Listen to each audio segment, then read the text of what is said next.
మన ప్రభువును రక్షకుడును అయిన యేసుక్రీస్తు పరిశుద్ధ నామంలో ఉదయకాల ధ్యానం నాకు మిమ్మల్ని అందరినీ కూడా మరి ఒకసారి ఆహ్వానిస్తున్నాను. మన తండ్రి అయిన దేవుని నుండి ప్రభు అయిన యేసుక్రీస్తు నుండి కృపా సమాధానములు మీకు కలుగునుగాక.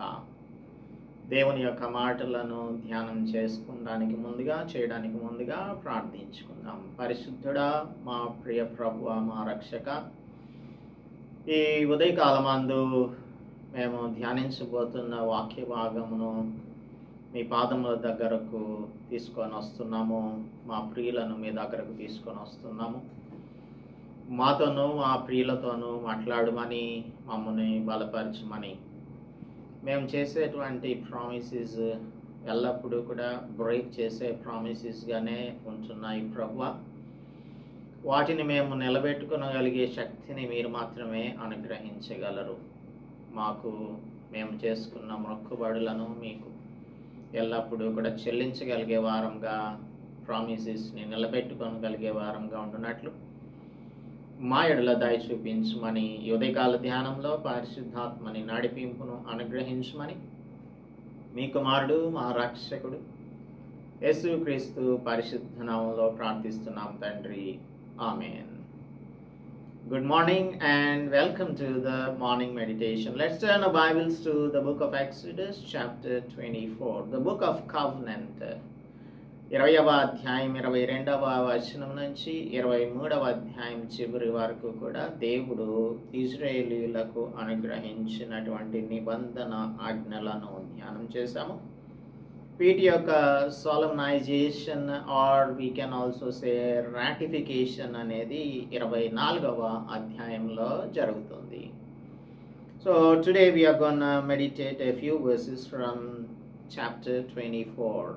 24వ అధ్యాయం మొదటి వచనం నుంచి చదువుతాను. మరియు ఆయన మోషేతో ఇట్లనెను, నీవును అహరోనును నాదాబును అబీహును ఇజ్రాయేలీయుల పెద్దలలో 70 మందియు యెహోవా యొద్దకు ఎక్కి వచ్చి దూరమున సాగిలపడవలెను. మోషే మాత్రం యెహోవాను సమీపింపవలెను, వారు సమీపింపకూడదు. ప్రజలు అతనితో ఎక్కి రాకూడదు. మోషే వచ్చి యెహోవా మాటలన్నిటినీ విధులన్నిటినీ ప్రజలతో వివరించి చెప్పాను. ప్రజలందరూ యెహోవా చెప్పిన మాటలన్నిటి ప్రకారము చేసేదము అని ఏక శబ్దంతో ఉత్తరమిచ్చిరి. Unanimous agreement. దేవుడు తన పరిశుద్ధ వాక్యం మన వినికిడిలో దీవించునుగాక. మనం కూడా చాలాసార్లు అనేకమైనటువంటి వాగ్దానాలు దేవుని సన్నిధిలో చేసుకుంటూ ఉంటాం. Are we breaking these promises or are we keeping these promises అనేది ఈ ఉదయకాలం అందు మనము పరిశీలన చేసుకుందాం. ఎందుకంటే చాలామంది సంవత్సరం అయిపోయిన తర్వాత క్రొత్త సంవత్సరం వస్తున్నప్పుడు మనం పాత జీవితాన్ని అంతా విడిచిపెట్టి కొత్త జీవితాన్ని ప్రారంభించాలి అనే మంచి ఉద్దేశంతో కొన్ని నిర్ణయాలను చేసుకుంటూ ఉంటారు. అయితే ఈ హలోక సంబంధమైనటువంటి నిర్ణయాలు తీసుకోవడం కొంతవరకు మంచిదే, కానీ ఆత్మ సంబంధమైన నిర్ణయాలు ఎన్ని తీసుకున్నాము అనేది, ఈ సంవత్సరం ప్రారంభంలో ఎన్ని ఇలాంటి నిర్ణయాలు చేశాము, వాటిని ఎంతవరకు నిలబెట్టుకోగలిగాము అనే దానిని పరిశీలన చేసుకోవాలి. అప్పుడు మనం అబ్జర్వ్ చేసేది, most of the time we observe that we have not even kept one of these promises అని మనకు అర్థమవుతుంది. ఎందుకు అంటే ఇది మానవుల యొక్క హృదయ శైలి లేదంటే జీవన శైలి. దేవుని యొక్క శక్తి మీద ఆధారపడి నిర్ణయాలు తీసుకున్నప్పుడు, దేవుని యొక్క శక్తిని ఆధారం చేసుకొని ఆత్మీయంగా జీవించుచున్నప్పుడు మాత్రమే దేవునికి ఇష్టానుసారమైన వారంగా మనం జీవించగలుగుతాం. ఏదో దేవుని దగ్గర మొక్కుబడి చేసేసుకుని ఆ తర్వాత మన జీవితాన్ని మనం జీవించితే, ఆయన మీద ఆధారపడకుండా జీవించితే ఎన్నడూ కూడా మనం చేసినటువంటి వాగ్దానాలను మనం నిలబెట్టుకోలేము. ఇప్పుడు దేవుడు ఈ బుక్ ఆఫ్ కవెనెంట్ యొక్క కంక్లూజన్కి వచ్చాం కదా. 23rd చాప్టర్ చివరిలోకి వచ్చేసరికి దానిని రాటిఫై చేస్తూ ఉన్నాడు, రాటిఫికేషన్ చేస్తూ ఉన్నాడు. దీనినే మనం ఏమనొచ్చు అంటే the signing of the Sinaitic covenant or Mosaic covenant అని చెప్పచ్చు. Or we can also say ratification of the covenant at Sinai, Mount Sinai అని చెప్పవచ్చు. దేవుడు పిలుస్తూ ఉన్నాడు 70 మందిని ప్లస్ ఈ నలుగురిని. 70 అంటే అది సంపూర్ణ సంఖ్య అని బిబ్లికల్ నంబర్స్ మనకు తెలియజేస్తాయి కదా. ప్లస్ మోషే, అహరోను, నాదాబు, అబీహు, ఈ 70 మంది కలిసి ఆయన దగ్గరకు ఎక్కి వెళ్ళాల్సి ఉంటుంది, దేవుని దగ్గరకు ఎక్కి వెళ్ళాల్సి ఉంటుంది. ఈ అధ్యాయంలో అనేకమైన సార్లు పైకి ఎక్కి రావడం, పైకి ఎక్కి రండి అని చెప్పడం, ఈ మాటలను మనం చాలాసార్లు చూస్తాం. ఇప్పుడు మోషేను వీళ్ళందరినీ కూడా పైకి రమ్మని చెప్పాడు దేవుడు. యెహోవా యొద్దకు ఎక్కి వచ్చి దూరమున సాగిలపడండి అని చెప్పాడు. డిస్టెన్స్ మెయింటైన్ చేయాలి. 73 people have to stay at a distance. అంటే ఈ కొండ మీదకి వెళ్తున్నప్పుడు బహుశా కొన్ని ప్రాంతాలలో we can also say segregation జరుగుతుంది అన్నమాట. ఒక స్టేజ్ వరకు మాత్రమే ఈ 73 మంది వెళ్ళగలరు. ఆ తర్వాత పై వరకు కూడా మోషే మాత్రమే వెళ్ళగలుగుతాడు. ఇదేంటంటే దీనికి ఒక సాదృశ్యం ఉంది, అది చెప్పుకుందాం మనం. ఈ 70 మంది దూరంగా ఉండి సాగిలపడాలి, ఆయనను వర్షిప్ చేయాలి. They have to worship the lord from distance according to the law. ధర్మశాస్త్రం ప్రకారం మానవుడు దేవుని యొద్ద నుంచి దూరంగానే నుంచోవలసి ఉంటుంది. ఈ సినాయి పర్వతం యొద్ద ఇజ్రాయేలీలు దూరంగా పెట్టారు అని అంటే దానికి ఒక కారణం ఉంది. ధర్మశాస్త్రం ప్రకారం వారు దూరంగా ఉండాలి. అయితే హెబ్రీ పత్రిక 4:16లో చూసినట్టయితే we have the covenant of grace. ఆ కవెనెంట్ ఆఫ్ గ్రేస్ ప్రకారంగా మనందరం కూడా ఆయన యొద్దకు వెళ్ళవచ్చు అని చెప్తాడు అపోస్తలుడు పౌలు హీబ్రూస్కి రాస్తూ చాప్టర్ 4:16లో.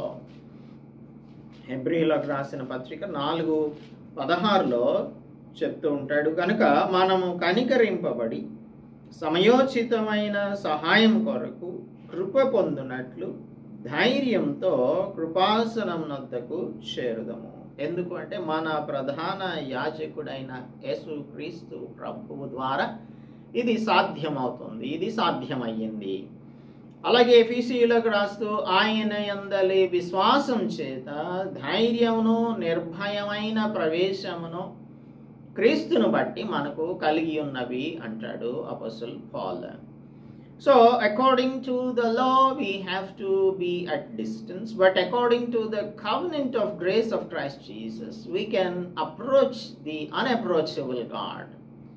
అన్అప్రోచబుల్ గాడ్గా ఉన్న దేవుని యొద్దకు మనం అప్రోచ్ అయ్యే అవకాశాన్ని యేసుక్రీస్తు ప్రభు ద్వారా మనకు దేవుడు అనుగ్రహించాడు.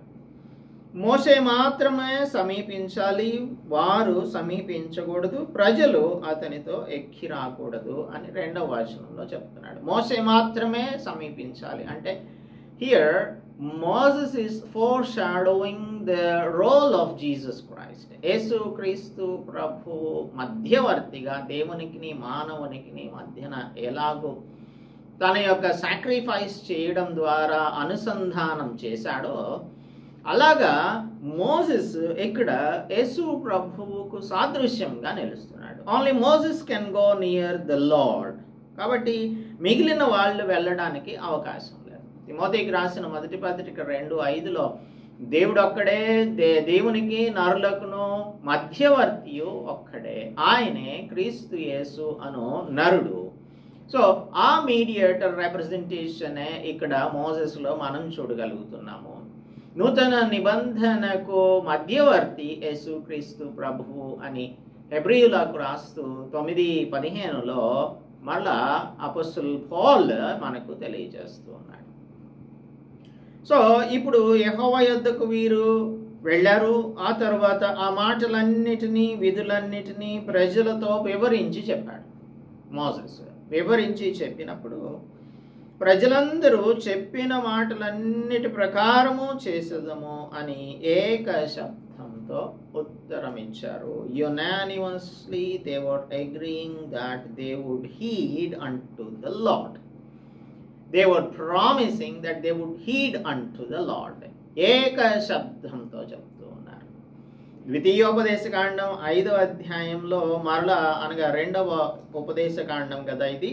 ద్వితీయోపదేశకాండం అంటే 5వ అధ్యాయంలో 27 నుంచి 28 వరకు కూడా మనం చదివినట్టయితే, నీవే సమీపించి, అంటే ఈ ఇశ్రాయేలీయులందరూ కూడా భయపడిపోయి వారు దేవుని వద్దకు వెళ్ళడానికి వారికి ధైర్యం చాలటం లేదు. మా వల్లే సమస్త శరీరులలో మరి ఎవడును సజీవుడైన దేవుని స్వరం అగ్ని మధ్య నుండి పలుకుట విని బ్రతికెను అని చెప్పి, నీవే సమీపించి మన దేవుడైన యెహోవా చెప్పునది యావత్తు వినుము. అప్పుడు మన దేవుడైన యెహోవా నీతో చెప్పినది యావత్తు నీవే మాతో చెప్పిన ఎడల మేము దాన్ని విని గైకొందుము అని చెప్పారు వీరు. మేము దానిని విని గైకొంటాము అని చెప్తూ ఉన్నారు. అలాగే యెహోషువ గ్రంథంలో కూడా 24వ అధ్యాయంలో జాషువా చాప్టర్ 24లో వారు జాషువాకి ఏం చెప్తున్నారంటే, మేము యెహోవానే సేవిస్తాము అని చెప్తున్నారు. 24:20 చూసినట్టయితే 24:20లో, మీరు యెహోవాను విసర్జించి అన్య దేవతలను సేవించిన ఎడల ఆయన మీకు మేలు చేయువాడైనను మనస్సు త్రిప్పుకొని మీకు కీడు చేసి మిమ్మల్ని క్షీణింపచేయను అని జాషువా చెప్తే, జనులు అట్లు కాదు మేము యెహోవానే సేవించదము అని యెహోషువతో చెప్పిరి. అప్పుడు యెహోషువ అంటున్నాడు, మీరు యెహోవానే సేవించదము అని ఆయనను కోరుకున్నందుకు మిమ్మును గూర్చి మీరే సాక్షులై ఉన్నారు అనగా మేము సాక్షులమే అనిరి. అందుకు అతడు, అలాగైతే మీ మధ్యన ఉన్న అన్య దేవతలను తొలగద్రోసి ఇశ్రాయేలీయుల దేవుడైన యెహోవా తట్టు మీ హృదయములను త్రిప్పుకొనుడి అని చెప్పారు. అప్పుడు జనులందరూ ఏమంటున్నారు, మన దేవుడైన యెహోవానే సేవించదము, మన దేవుడైన యెహోవానే సేవించదము, ఆయన మాటయే విందుము అని వీళ్ళు ప్రామిస్ చేస్తున్నారు. ఇలాగా ఎన్ని ప్రామిసెస్ మన జీవితంలో, ఈసారి మేము నీ మాట వింటాం ప్రభువా, ఈసారి మాత్రమే నన్ను క్షమించు ప్రభువా అని అడిగిన సందర్భాలు ఈ సంవత్సరంలో ఎన్ని ఉన్నాయో మనం కానీ కౌంట్ చేసుకుంటే, we cannot count them, they will be countless. అవి లెక్కకు మించినవిగా ఉంటాయి. మనం లెక్కేసుకోలేము, వాటిని మర్చిపోయి ఉంటాం కూడా చాలా వరకు. But one thing is very clear, we have not kept our promises అన్న సంగతి మాత్రం ప్రతి ఒక్కరూ కూడా మరి వారికే అర్థమవుతుంది, ప్రతి ఒక్కరికి అర్థమవుతుంది. సో ఇది మానవుల యొక్క జీవన శైలి. అయితే దేవుడు క్షమించేటువంటి దేవుడు, ఆయన విస్తారమైన క్షమాపణలు కలిగినటువంటి దేవుడు కాబట్టి మనలను అనేకమైన మార్లు క్షమిస్తూ ఉన్నాడు, చేరదీసుకుంటూ ఉన్నాడు. మనలను ఆయన పరిశుద్ధపరిచి ఆయనతో ఎల్లప్పుడూ కూడా సమీపంగా ఉండడానికి ఆయన మనలను దగ్గరకు తీసుకుంటూ ఉన్నాడు. ఇజ్రాయేలైట్స్ లాగానే మన యొక్క జీవితాలు కూడా ఉంటూనే ఉన్నాయి. అనేకమైన సార్లు దేవునికి కోపం పుట్టించే వారంగా కూడా ఉంటున్నాం. కానీ ఆయన దీర్ఘశాంతంతో మన ఎడల కనికరం చూపిస్తూ ఉన్నాడు. 4వ వచనం చదువుతున్నాను. మరియు మోషే యెహోవా మాటలన్నిటినీ రాసి ఉదయమందు లేచి ఆ కొండ దిగువన బలిపీఠమును ఇశ్రాయేలు 12 గోత్రముల చొప్పున 12 స్తంభములను కట్టి ఇశ్రాయేలీయులలో యవనస్తులను పంపగా వారు దహన బలులు అర్పించి యెహోవాకు సమాధాన బలులుగా కోడెలను వధించిరి. మోషే వీటన్నింటినీ కూడా రాస్తున్నాడు. ఈ మోషే ధర్మశాస్త్రమును వ్రాసి మందసం మోసేటువంటి లేవీయులకు అలాగే ఇశ్రాయేలీయులలోని పెద్దలకు అప్పగించను అని ద్వితీయోపదేశకాండం 31వ అధ్యాయం 9వ వచనంలో చూడొచ్చు. సో రైటింగ్ అనేది ఇట్ ఈస్ లైక్ ప్రూఫ్ అన్నమాట. సో అది ఒక ప్రూఫ్ క్రింద రాసి దానిని మోషే ఆ మాటలన్నిటినీ రాసి ఉదయం అందు లేచి కొండ దిగువన బలిపీఠమును ఇశ్రాయేలీయుల 12 గోత్రముల చొప్పున 12 స్తంభములను కట్టాడు. ఉదయాన్నే లేచాడు. అంటే దేవుణ్ణి కలుసుకోవడానికి ఉదయకాలం అందే ఒక మంచి సమయం. It is giving priority unto the lord. ఉదయం లేచిన తర్వాత మనకి ఎన్నో పనులు ఉంటుంటాయి, కానీ మన పనులను మొదలుపెట్టే దానికంటే ముందుగా దేవుని సన్నిధిలోనికి వెళ్ళి మనం ప్రార్థన చేసుకొని ఆ దినమునకు సరి అయిన సిద్ధపాటు కలిగిన వారంగా ఉంటేనే మనం ఆ రోజు చేసేటువంటి పనులన్నీ కూడా దేవునికి ఇష్టానుసారమైన వాటిగా చేస్తాం. మరి ఈ సంవత్సరం అంతా కూడా మనం దేవునికి మొదటి ప్రయారిటీని ఇచ్చామా? ఎస్పెషల్లీ ప్రేయర్ చేసే విషయంలో, ప్రార్థన విషయంలో నిర్లక్ష్యం చేశామా అనే విషయాన్ని పరిశీలించుకుందాం. దేవునితో మాట్లాడటాన్ని నిర్లక్ష్యం చేస్తే దేవుడు మనతో ఎలా మాట్లాడతాడు? మనకి దేవునికి మనకు మధ్యన కమ్యూనికేషన్ లేకపోతే ఇంక మన యొక్క ఆత్మీయ జీవితాలు ఎలాగా మరి ఫలవంతంగా ఉంటాయి, ఫ్రూట్ఫుల్గా ఉంటాయి అనేది మనమే ప్రశ్నించుకోవాలి. సో ఉదయమందే లేచి దేవునికి ప్రాముఖ్యత ఇస్తున్నాడు. ఆ తర్వాత వెళ్ళి వారి యొక్క గోత్రాల చొప్పున స్తంభాలను కట్టారు. ఇప్పుడు ఇశ్రాయేలీయులలో యవనస్తులను పంపించాడు. ఇది ఇప్పటికి లీవైట్ సిస్టమ్ రాలేదు. లేవీయులను దేవుని యొక్క బలిపీఠం దగ్గర పనిచేసేటువంటి ఆ డ్యూటీ ఆర్ రెస్పాన్సిబిలిటీకి రెస్పాన్సిబిలిటీని వారికి ఇంకా ఇవ్వలేదు. మనం లేవీయ కాండంలో తర్వాత పీస్ ఆఫరింగ్స్ లేవీ కాండంలోనే మొదటి అధ్యాయంలో తర్వాత 7వ అధ్యాయంలో వీటిని గురించి చూస్తాం. తర్వాత ఈ అపాయింట్మెంట్ ఆఫ్ లీవైట్స్ జరిగిన తర్వాత ఇవన్నీ కూడా జరుగుతాయి. అయితే ఇక్కడ ఉన్నటువంటి యవ్వనస్తులు అంటే ఎవరు అంటే, అకార్డింగ్ టు నంబర్స్ చాప్టర్ 3:41, సంఖ్యాకాండం 3వ అధ్యాయం 41 ప్రకారంగా వీళ్ళందరూ కూడా ప్రథమ సంతానంగా ఉన్నారు.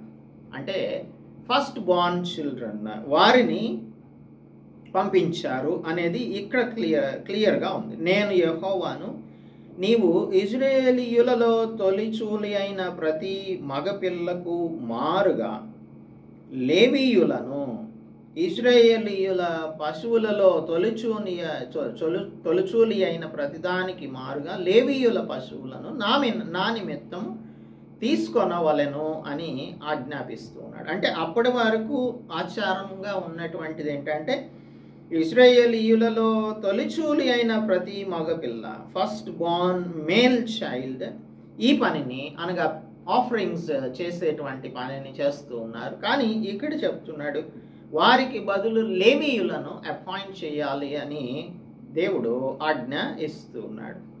సో ఇక్కడ యవనస్తులు వెళ్ళారు అంటే ఫస్ట్ బార్న్ చిల్డ్రన్, జ్యేష్ఠ సంతానమైనటువంటి వారు వెళ్ళి దేవునికి వారు దహన బలులు తర్వాత సమాధాన బలులను అర్పించారు. అర్పించిన తర్వాత మోషే వాటి రక్తంలో సగం తీసుకొని పళ్ళెంలో పోసి ఆ రక్తంలో సగము బలిపీఠం మీద ప్రోక్షించాడు. So sprinkling of the blood on the altar is a bond of blood.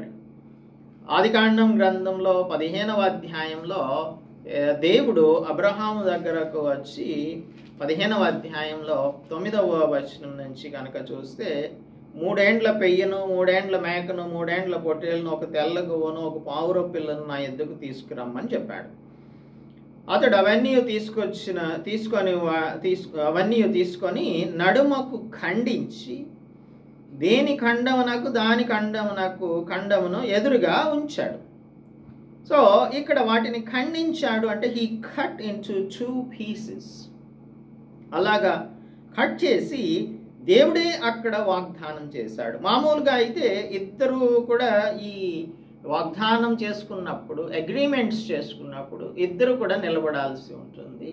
కానీ ఇక్కడ ఏంటంటే దేవుడే తన స్వచిత్తానుసారంగా మానవులకు తన యొక్క వాగ్దానమును ఇస్తున్నాడు కనుక ఆయన మాత్రమే దాని మధ్యలో నుంచి నడిచి వెళ్ళినట్లుగా 17వ వచనంలో చదువుకుంటాము. రాజుచున్న పొయ్యియు అగ్ని జ్వాలయు కనబడి ఆ కంఠముల మధ్య నడిచిపోయాను. దేవుడే నడుచుకుంటూ వెళ్ళాడు. మామూలుగా అయితే ఒక కావనెంట్ జరిగినప్పుడు ఇద్దరు నడుచుకుంటూ వెళ్ళాలి. కానీ ఇది వన్ సైడెడ్ కాబట్టి, దేవుడే తన పక్షంగా మన కొరకు వాగ్దానం చేస్తున్నాడు కాబట్టి ఆయన మాత్రమే నడుచుకుంటూ వెళ్ళారు అనేది చూడవచ్చు, మనం అర్థం చేసుకోవాలి.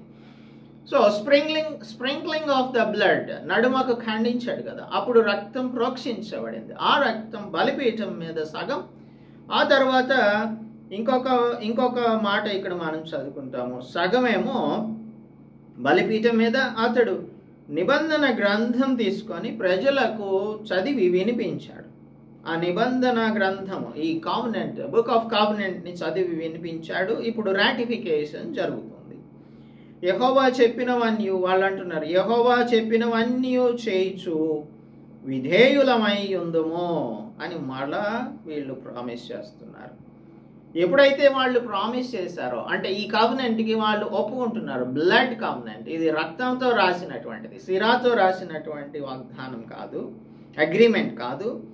అందుకే ఎప్పుడైతే ఈ కావనెంట్ బుక్ని చదివాడో, ఆ తర్వాత వాళ్ళు విధేయులంగా ఉంటామని చెప్పారో, డిక్లేర్ చేశారో, అప్పుడు మోసే రక్తంను తీసుకొని ప్రజల మీద ప్రోక్షించి, ఇదిగో ఈ సంగతులన్నిటి విషయమై యెహోవా మీతో చేసిన నిబంధన రక్తము అని చెప్పాడు.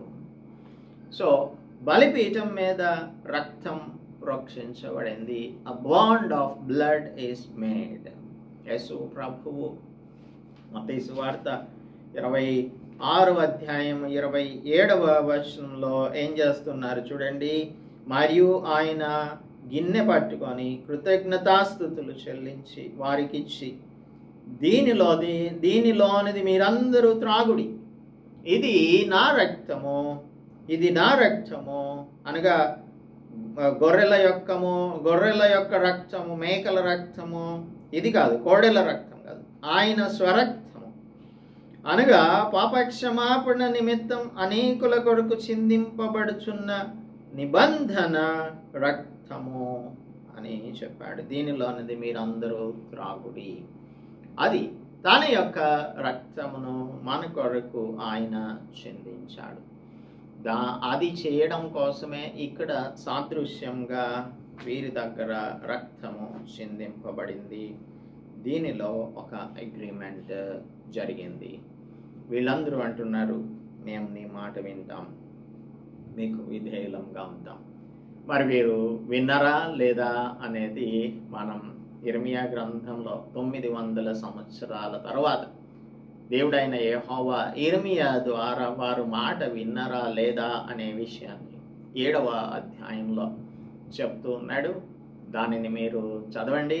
జెరమియా చాప్టర్ 7 చదివి రేపటి దినమంతరండి మరలా మనం దీని యొక్క కంటిన్యూయేషన్ని ధ్యానం చేద్దాం, ప్రార్థించుకుందాం. పరిశుద్ధుడా, మా ప్రియ ప్రభువా, మా రక్షక, మా జీవితంలో అనేకమైన సార్లు ఇశ్రాయేలీయుల వలె మీ సన్నిధిలో మేము చేసిన అగ్రిమెంట్స్ ఎన్నో ఉన్నాయి ప్రభువా. ఆ అగ్రిమెంట్స్లో ఏ దానిని కూడా మేము నిలబెట్టుకున్నాం అన్న దాఖలాలు మాకు ఎక్కడ కూడా జ్ఞాపకం రావడం లేదు నాయనా. మేము బలహీన ఘటములని మీకు తెలుసు. మాటికి మేము ఇచ్చిన మాటను తప్పిపోయేవారమని మీకు తెలుసు. అయితే ప్రభువా, మీ దీర్ఘశాంతం మా ఎడల ఎంతో ఉన్నతమైనది కనుక మీరు మా పట్ల కనికరం చూపించి ఈ సంవత్సరం అంతా కూడా ఎన్నో లక్షల సార్లు, కోట్ల సార్లు మమ్మల్ని క్షమించారు. అలాగూ క్షమించటాన్ని బట్టే మేము ఇప్పటి వరకు సజీవులంగా ఉన్నాము.